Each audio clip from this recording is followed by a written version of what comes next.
আসসালামু আলাইকুম ওয়া রাহমাতুল্লাহ।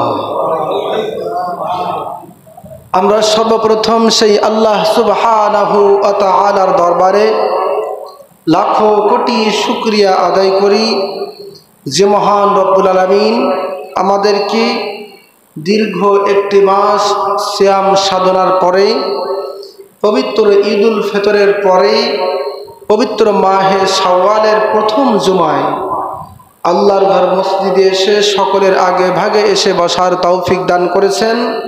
খুশি হয়ে সকলেই বলি আলহামদুলিল্লাহ। আবারও বলছি আলহামদুলিল্লাহ।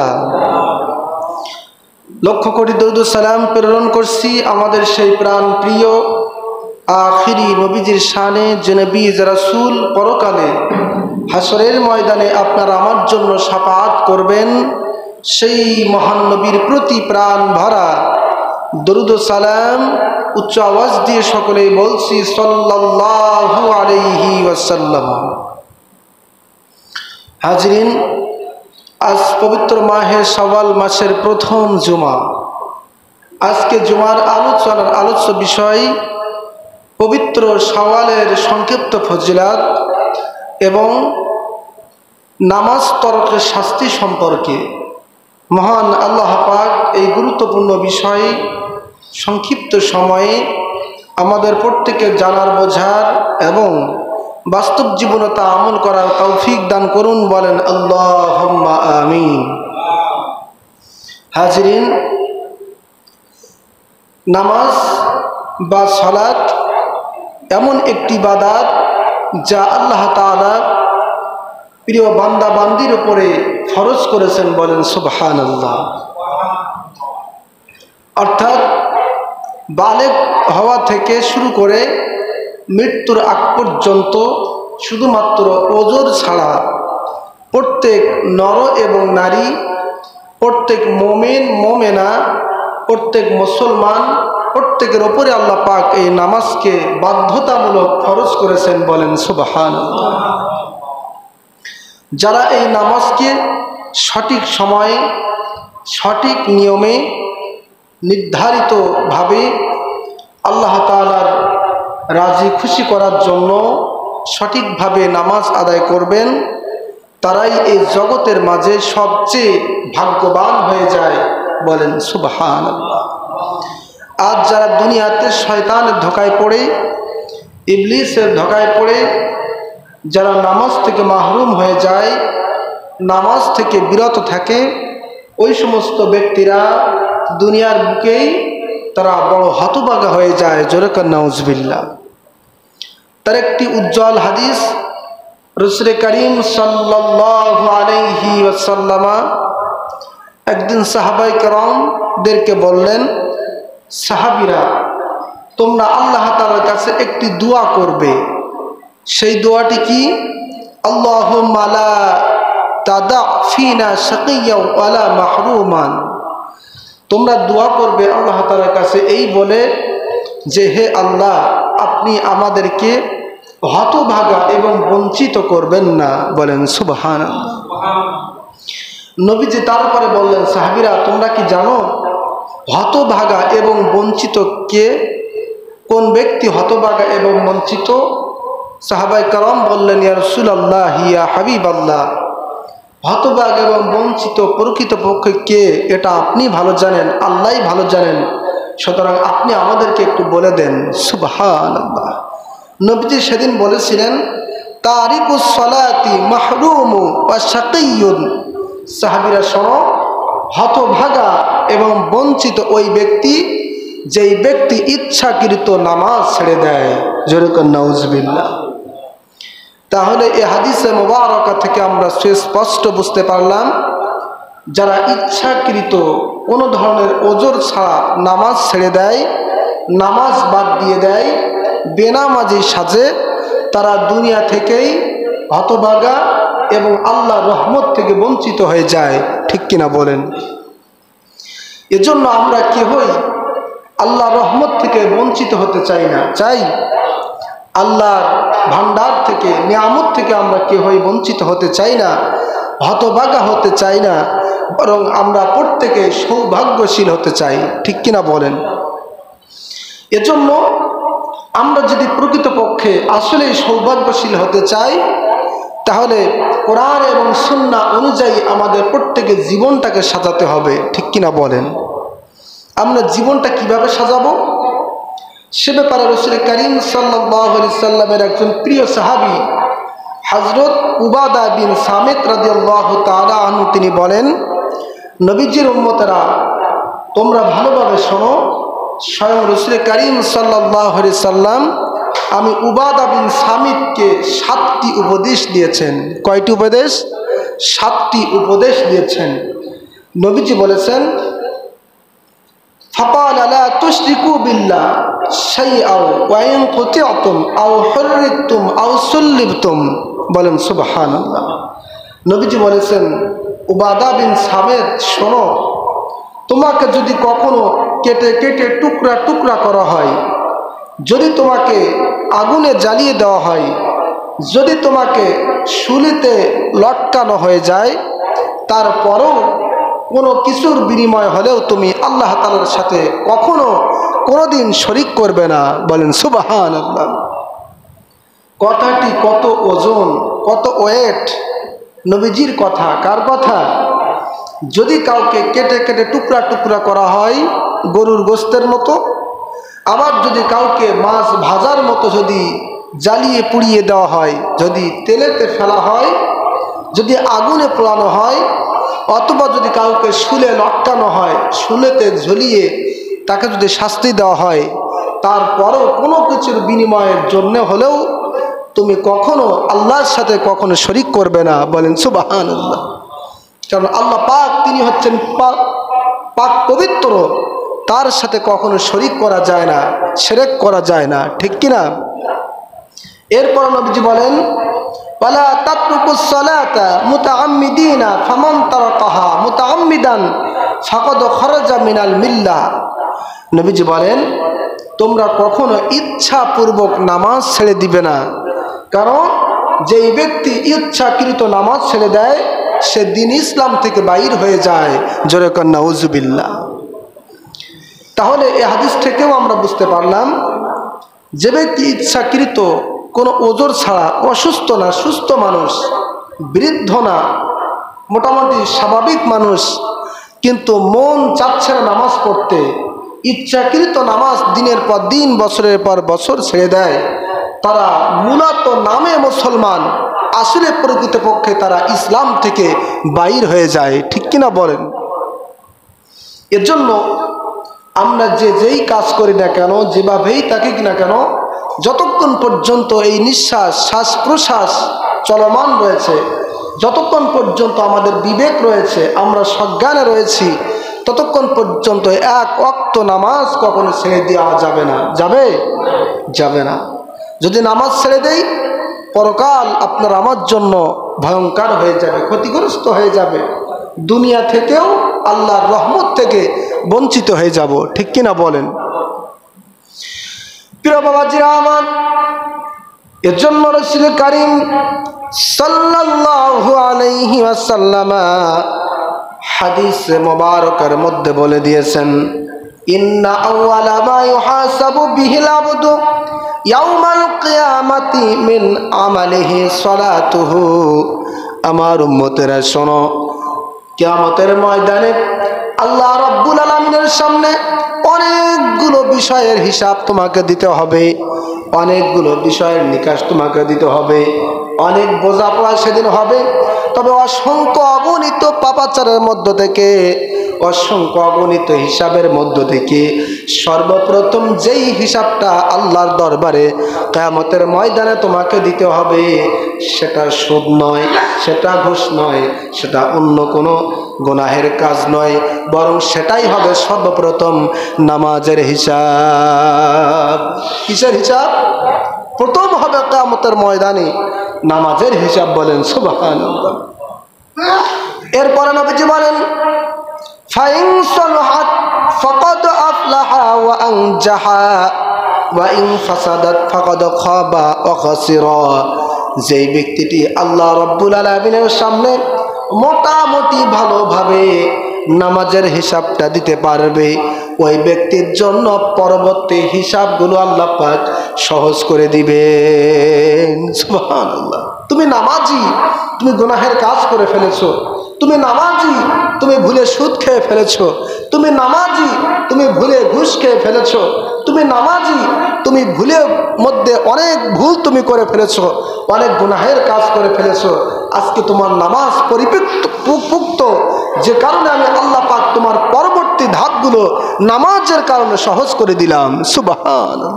হিসাব প্রত্যেকটারই হবে, তবে নামাজ যদি সঠিক হয়, ঠিক মতো যদি বলা যায়, ঠিক মতো যদি আদায় করা যায়, পরবর্তী ধাপগুলো একটু কঠিন না হয়ে একটু সহজ হয়ে যাবে। বলেন সুবহানাল্লাহ। এরপরে নবীজি বলেন, ওয়া ইন ফাসাদাত ফাকাদ খাবা ওয়া খাসিরা।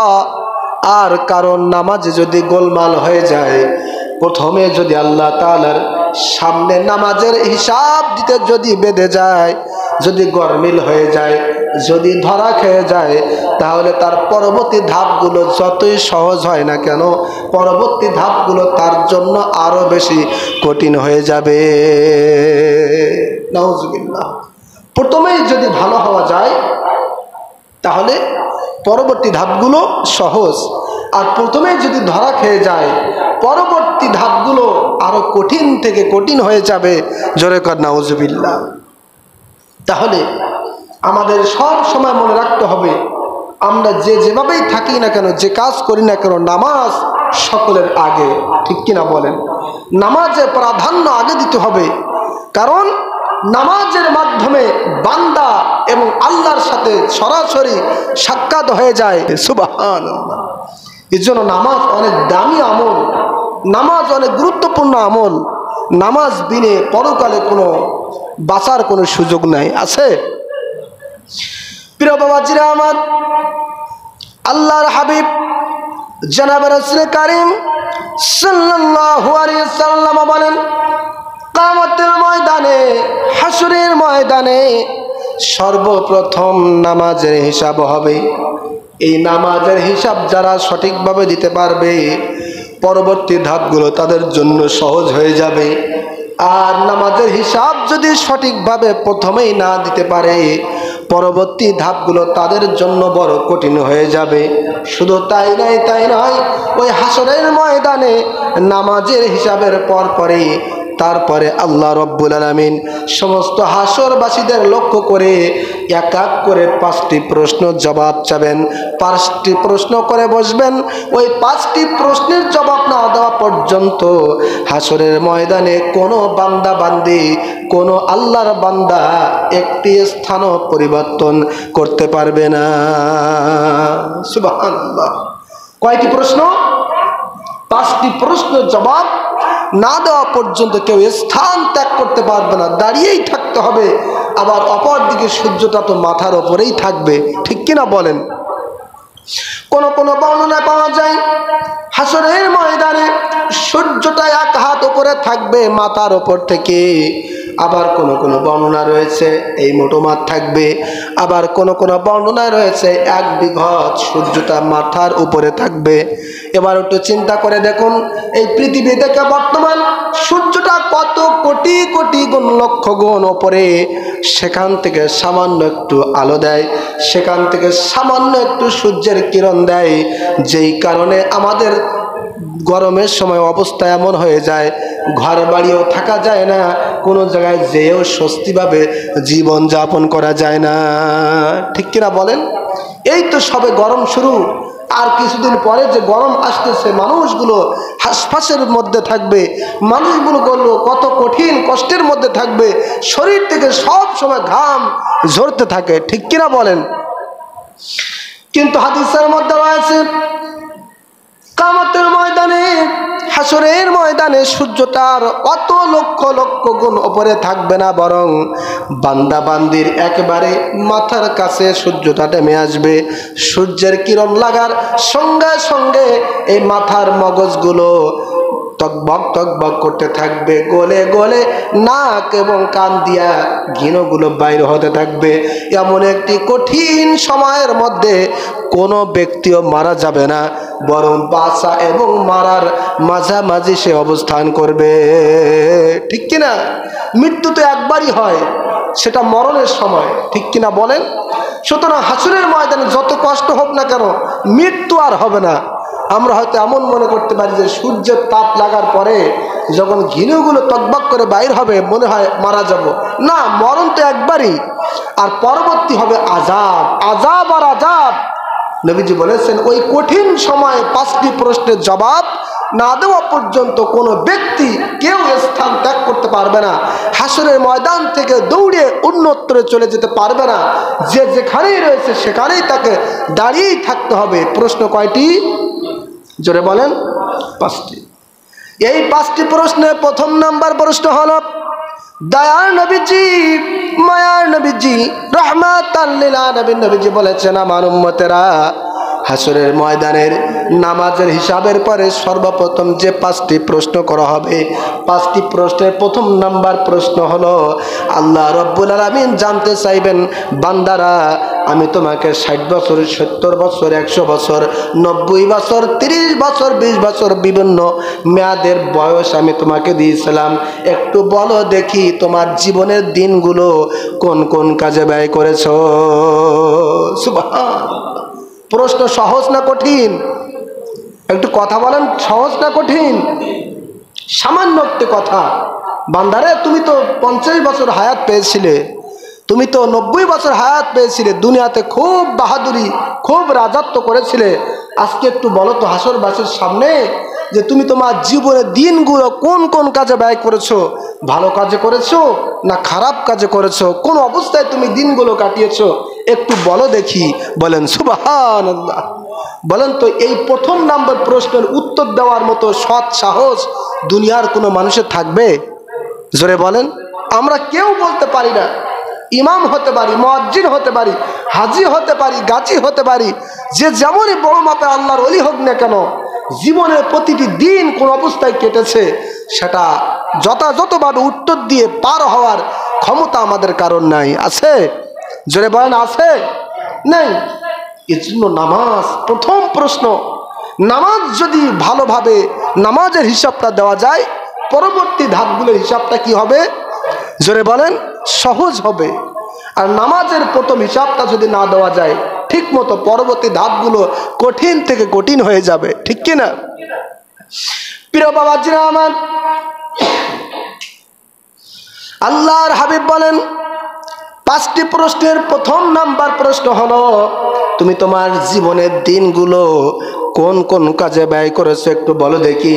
আল্লাহ রাব্বুল আলামিন জিজ্ঞাসা করবেন, বান্দাগুলো দাঁড়িয়ে থাকবেন, কেউ উত্তর দেওয়ার মতন ক্ষমতা আছে? থাকবে? থাকবে না। পরবর্তী প্রশ্ন আল্লাহ রাব্বুল আলামিন করবেন, বান্দারে ঠিক আছে, তোমার সারা জীবনের 70 বছর 80 বছরের এই হায়াতের জিন্দেগির দিনগুলো তোমার বলার দরকার নাই, শুধুমাত্র একটি জবাব তুমি দিয়ে দাও, তুমি তোমার যৌবনের দিনগুলো কোন কোন কাজে ব্যয় করেছো। সুবহানাল্লাহ। ঠিক আছে, তুমি তোমার 70 বছরের দীর্ঘমেয়াদীর দিনগুলো তুমি বলতে পারছো না, তো ঠিক আছে, তোমার যৌবন তো আর 90 বছর ছিল না, কম ছিল। ঠিক কিনা? আগেও কিছু বাদ পড়ে যায়, শেষেও কিছু বাদ পড়ে যায়। মাঝামাঝি যে যৌবন কাল, এই যৌবন কালের দিনগুলো, এই সময়টা তুমি কোন কাজে ব্যয় করেছো একটু বলো দেখি। বলেন সুবহানাল্লাহ। আচ্ছা বলেন তো, আগেরটা যেমন কঠিন, পরেরটা কি সহজ? জোরে বলেন, পরেরটা কি সহজ? না বরং আগের চেয়ে পরেরটা আরো বেশি কঠিন। ঠিক কিনা? মানুষ ছোট থাকতে যেমন থাকে, আবার বৃদ্ধ বয়সে আবার নরম হয়ে যায়, একটু গরম হয় যৌবন বয়সে। ঠিক কিনা? সব দিক থেকে, যৌবনের তাড়নায় হোক, অর্থের তাড়নায় হোক, বংশের তাড়নায় হোক, যেভাবে হোক না কেন মানুষের লাফালাফি বাড়াবাড়ি সবচেয়ে হয় যৌবন বয়সে। ঠিক কিনা বলেন? যৌবন শেষ তো বুড়াদের, মুরব্বীদের কাতারে চলে যেতে হয়, তখন আর বাহাদুরি থাকে না। ঠিক না বলেন? আল্লাহ রাব্বুল আলামিন বলবেন, বান্দারে প্রথম নাম্বার প্রশ্নের জবাব তুমি দিতে পারলে না, দ্বিতীয় নাম্বার প্রশ্ন হলো, যৌবনকালের দিনগুলো কোন কোন কাজে তুমি ব্যয় করেছো একটু বলো, তাও পারলে না। ঠিক আছে বান্দারে, তৃতীয় নাম্বার প্রশ্ন হলো, একটু বলো দেখি দুনিয়াতে তুমি অনেক সম্পদ উপার্জন করেছো, দুনিয়াতে তুমি অনেক সম্পদের বাহাদুরিও করেছো, দুনিয়াতে তুমি বহুত সম্পদ ব্যয় করেছো, দুনিয়াতে তোমার সম্পদের পাহাড় ছিল। বান্দারে একটু জবান খুলে বলো দেখি, দুনিয়াতে তোমার যে এত সম্পদ ছিল, বিভিন্ন ব্যাংক ব্যালেন্সের অভাব ছিল না, বিভিন্ন ঘেরবাড়ির অভাব ছিল না, চাষাবাদ জমির অভাব তোমার ছিল না, শত শত বিঘে জমি তোমার ছিল। একটু বলো দেখি, প্রতিটি জমির যে তুমি উপার্জন করেছো, এই উপার্জনটা তুমি কোন পথে করেছো, হালাল পথে না হারাম পথে? একটু বলো দেখি। সুবহানাল্লাহ, তোমার অবস্থানটা কি একটু পরিষ্কার করে একটু খতিয়ান বাহির করো দেখি। দুনিয়াতে কিছু হলেই তো তুমি তোমার দলিল পাত্র খতিয়ান দিয়ে কোর্টের দরজায় তুমি চলে যাও, বিভিন্নভাবে উকিল ধরে তুমি কিভাবে জিতবে সেই হিসাব তুমি করো। আজকে আখিরাতের ময়দানে তুমি তোমার জমির দলিল, তোমার উপার্জনের দলিলগুলো একটু বাহির করো দেখি। তুমি একটু বলো দেখি বান্দা, তুমি কিভাবে এত পাহাড় সম্পদের মালিক তুমি হলে? আমি আল্লাহর সামনে একটু জবাব দাও। সুবহানাল্লাহ, এটা কি সহজ? জোরে বলেন। তিল তিল করে সম্পদ গড়া, এই তিল তিল পরিমাণ সম্পদ গড়তে গড়তে গড়তে গড়তে অনেকে পাহাড় সমান হয়ে যায়। একটু বলেন তো, এই সম্পদের উপার্জনের একটা হালাল না হারাম, এটা আল্লাহ তাআলার সামনে দেখানো এটা কি সহজ ব্যাপার? অনেক কঠিন, অনেক কঠিন। এরপরে নবীজি বলেছেন, আল্লাহ রাব্বুল আলামিন চতুর্থ নাম্বার প্রশ্ন করবেন, বান্দারে ঠিক আছে তুমি তৃতীয় নাম্বারটা উত্তর দিতে পারলে না, এবার একটু বলো দেখি তুমি যে পাহাড় সম্পদ পরিমাণ সম্পদ উপার্জন করেছিলে, এই সম্পদগুলো আবার তুমি কোন পথে ব্যয় করেছো? উপার্জন কিভাবে হয়েছে বলতে পারলে না, ঠিক আছে, তো ব্যয় তো তোমার হাত থেকেই হয়েছে। কিভাবে করেছো? ইসলামের পথে ব্যয় করেছো, আমি আল্লাহর রাস্তায় ব্যয় করেছো, না আমি আল্লাহ পাক যেটা নিষেধ করেছিলাম গান বাজনা, বিভিন্নভাবে থিয়েটার, বিভিন্নভাবে অশ্লীলতার ভিতরে তুমি তোমার সম্পদ ব্যয় করেছো? কোন কাজে ব্যয় করেছো? সুদের কাজে ব্যয় করেছো, ঘুষের কাজে ব্যয় করেছো, না জেনার কাজে ব্যয় করেছো? কোন কাজটা তুমি করেছো? তোমার সম্পদগুলো তুমি কোন কাজে ব্যয় করেছো? একটু বলো দেখি, আমি শুনি। বলেন সুবহানাল্লাহ। কেউ কি জবাব দিতে পারবে? জোরে বলেন। জবাব নাই। এরপরে আল্লাহ রাব্বুল আলামিন বলবেন, বান্দারে দুনিয়াতে তুমি অনেক লেখাপড়া করেছো, অনেক ডিগ্রি তুমি অর্জন করেছো, ইসলাম সম্পর্কেও মোটামুটি তোমার ধারণা ছিল, কারণ দেশের ভিতরে ওয়াজ মাহফিল কম হয় না। ওয়াজ মাহফিল তুমি যদি নাও যাও তাও পরে, তারপরে প্রত্যেক সপ্তাহে মসজিদের ইমামগুলো তোমাদেরকে বিভিন্নভাবে হাদিস কোরআনের কথাগুলো বলেছিল। সুতরাং তুমি এলেম অনুযায়ী কতটুকু আমল করতে পেরেছো? বান্দারে একটু বলো, তুমি যা শুনেছো যা বুঝেছো সেই অনুযায়ী তুমি আমলগুলো করেছো কিনা? পাঁচটা চারটা তো পারলে না, দেখি এটা তুমি পারো কিনা? এলেম অনুযায়ী আমল করেছো কিনা? যা জেনেছো হুজুরদের কাছ থেকে তুমি যা জেনেছো বুঝেছো সেটা অনুযায়ী জীবন তুমি বাস্তবায়ন করেছো কিনা? সেটাকে তুমি আমল করেছো কিনা? এই একটি প্রশ্নের জবাব তুমি দাও দেখি। বলেন তো, আমরা কেউ কি দিতে পারবো? বলেন। আরে ভাই, আপনি যেমন ধরা আমরাও তো ধরা। আমরা কোরআন হাদিস পড়েছি কিন্তু সে অনুযায়ী আমল করতে পারছি না, সে অনুযায়ী সমাজটাকে আমরা সাজাতে পারছি না। আপনিও আমাদের কাছ থেকে শুনে আপনিও আমল করতে পারছেন না। সুতরাং আপনি আমি যেমন ধরা, আমরা সবাই তেমনিভাবে ধরা। আল্লাহ পাক যদি দয়া না করেন, মায়া না করেন, হাসরের ময়দানে কোনো ব্যক্তির জবাব দিয়ে প্রশ্নের উত্তর দিয়ে যাওয়ার কোনো সুযোগ আছে? জোরে বলেন, নাই। তবে সহজ পথ নবীজি দেখিয়েছেন, বান্দারে হাসরের ময়দানে জবাব দিয়ে প্রশ্নের উত্তর দিয়ে পার হওয়ার সুযোগ তোমার নাই, সাহস তোমার নাই, তুমি দিতেই পারবে না, এটা ধরে নাও। তবে একটি মাত্র ফর্মুলা আমি নবীজি তোমাকে বলে দিলাম, তুমি যদি সঠিক মতো নামাজটা আপাতত পড়তে পারো, তাহলে আমি নবীজি বলে দিলাম ফাইন সলহাত ফাকাদ আফলাহা ওয়া আনজাহা। তোমার নামাজ যদি সঠিক মতো হয়, পরবর্তী প্রশ্নগুলো, পরবর্তী ধাপগুলো আল্লাহ রাব্বুল আলামিন একেবারে সহজ করে দিবে। সুবহানাল্লাহ। নামাজে তুমি যদি প্রথমেই বাধাগ্রস্ত হয়ে যাও, পরবর্তী ধাপগুলো কিন্তু অনেক কঠিন হয়ে যাবে। সুতরাং নামাজকে লক্ষ্য রাখো, নামাজ তোমরা নিয়মিত আদায় করো, ঠিক কিনা বলেন? একটি হাদিস শোনায়, নবীজি বলেছেন, হাসরের ময়দানে বেনামাজি যারা, তাদের কপালে আল্লাহ রাব্বুল আলামিন 3টি বাক্য লিখে দিবেন। প্রথম নাম্বার শব্দ হলো, বাক্য হলো, ওই বেনামাজির কপালের মধ্যে আল্লাহ রাব্বুল আলামিন লিপিবদ্ধ করে দিবেন, এই ব্যক্তি আল্লাহর হক নষ্টকারী। কার হক নষ্টকারী? এই যে নামাজ আমরা পড়ি না, কার হক নষ্ট হচ্ছে? আল্লাহর হক। আর মানুষের যে অর্থ সম্পদ মেরে খাই, ওটা কার হক? বান্দার হক। তো নামাজ যেহেতু পড়ি না, এটা আল্লাহর হক নষ্ট হয়েছে। কিয়ামতের ময়দানে অসংখ্য অগণিত মানুষ দেখবে, তার কপালের মধ্যে প্রথম সারিতে লেখা থাকবে, এই বান্দা, এই ব্যক্তি, সে আল্লাহর হক নষ্টকারী, সে আল্লাহর হক ফাঁকি দিয়েছে, নামাজ আদায় করে নাই। বলে জোরে কর নাউজুবিল্লাহ। দ্বিতীয় লাইনে আরেকটি বাক্য লেখা থাকবে, নবীজি বলেছেন, ওই ব্যক্তি আল্লাহর ক্রোধে নিপতিত, অর্থাৎ ওই ব্যক্তি যে আল্লাহ পাকের হক নষ্ট করেছে, নামাজ আদায় করে নাই, আজকে হাসরের ময়দানে ওই ব্যক্তির প্রতি আল্লাহ রাব্বুল আলামিন নিজেই রাগান্বিত, এটা লেখা থাকবে। তৃতীয় নাম্বারে নবীজি বলেছেন, ওই ব্যক্তির কপালের মধ্যে 3য় নাম্বার বাক্য লেখা থাকবে, আল্লাহ রাব্বুল আলামিন লিখে দিবেন, ওই ব্যক্তি আল্লাহর রহমত থেকে বঞ্চিত। নাউজুবিল্লাহ। তাহলে বেনামাজির কত শাস্তি, কত আযাব! কিয়ামতের ময়দানে অসংখ্য অগণিত মানুষের সামনে এভাবে সাইনবোর্ড লেখা থাকবে। একটু চিন্তা করেন তো, দুনিয়াতে যদি আমি চুরি করি, এই চুরি করার পরে রাস্তার মধ্যে বেঁধে যদি আমার এখানে বা কপালে যদি লেখা থাকে চোর, তাহলে বলেন দেখতে ভালো দেখাবে না খারাপ দেখাবে? জোরে বলেন, খারাপ দেখাবে। তো অনুরূপভাবে দুনিয়াতে সামান্য চুরি করার কারণে যদি নিজের লজ্জাবোধ হয়, নিজের প্রতি যদি খারাপ লাগে, হাসরের ময়দানে যেদিন কায়েম হয়ে যাবে, সেদিন তো আর এক গ্রামের মানুষ থাকবে না, সেদিন তো আর এক দেশের মানুষ থাকবে না, বরং গোটা দুনিয়ার শুরু থেকে শেষ পর্যন্ত যত মানুষ এসেছে, সকল মানুষের সামনে সাইনবোর্ড দেওয়া থাকবে, এই ব্যক্তি আল্লাহর হক নষ্টকারী, বেনামাজি, এই ব্যক্তির প্রতি আল্লাহ পাক রাগান্বিত, এই ব্যক্তি আল্লাহর রহমত থেকে বঞ্চিত।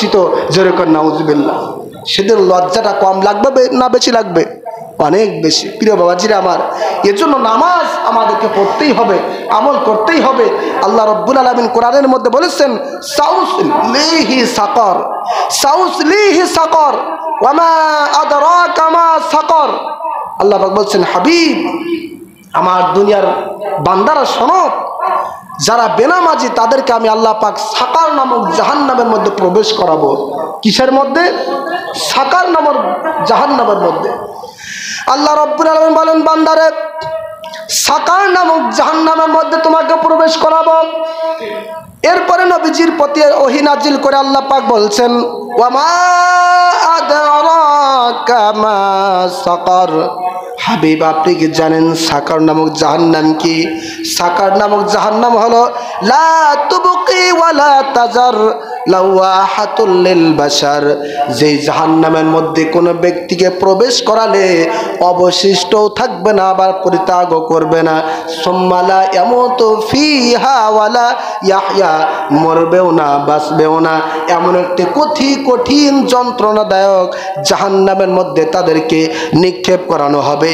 নিক্ষেপ করানোর সঙ্গে সঙ্গে লাওয়াহাতুল লিল বাশার, তার এই গায়ের চামড়াটা দগ্ধ হয়ে ছাই ভস্য হয়ে সঙ্গে সঙ্গে জ্বলে পড়ে সারকার হয়ে যাবে। নাউজুবিল্লাহ।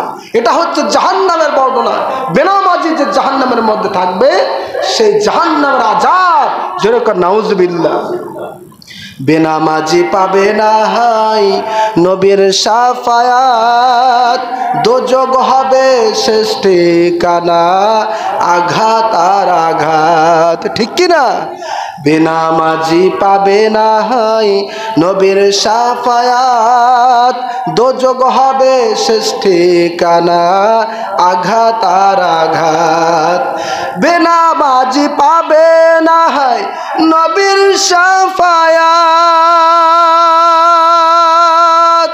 দোজখ হবে শেষ ঠিকানা, আযাব আর আযাব।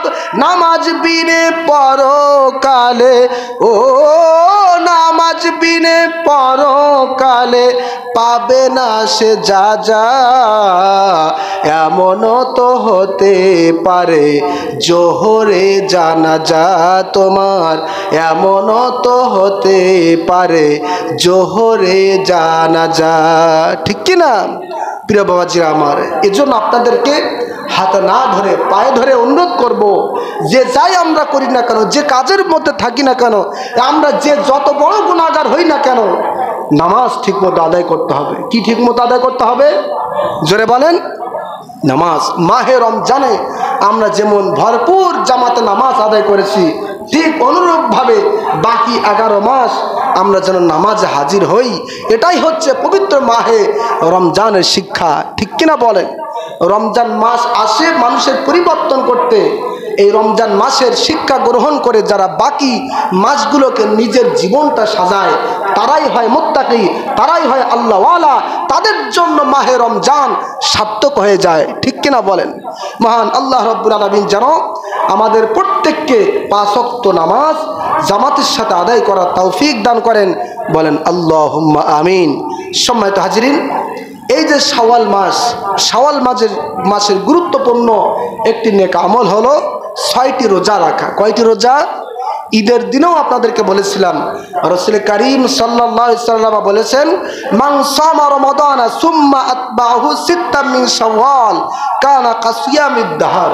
নবীজি বলেছেন, যে ব্যক্তি মাহে রমজানের পুরা একটি মাস রোজা রাখলো, এরপরে শাওয়াল মাসের এক এক করে 6টি রোজা রাখলো, যে রোজাটাকে আমরা সুন্নাত রোজা হিসেবে জানি, যে ব্যক্তি এই 6টি রোজা রাখবে, সেই ব্যক্তি যেন পুরা বছর রোজা রাখার সওয়াব হাসিল করে নিল। সুবহানাল্লাহ।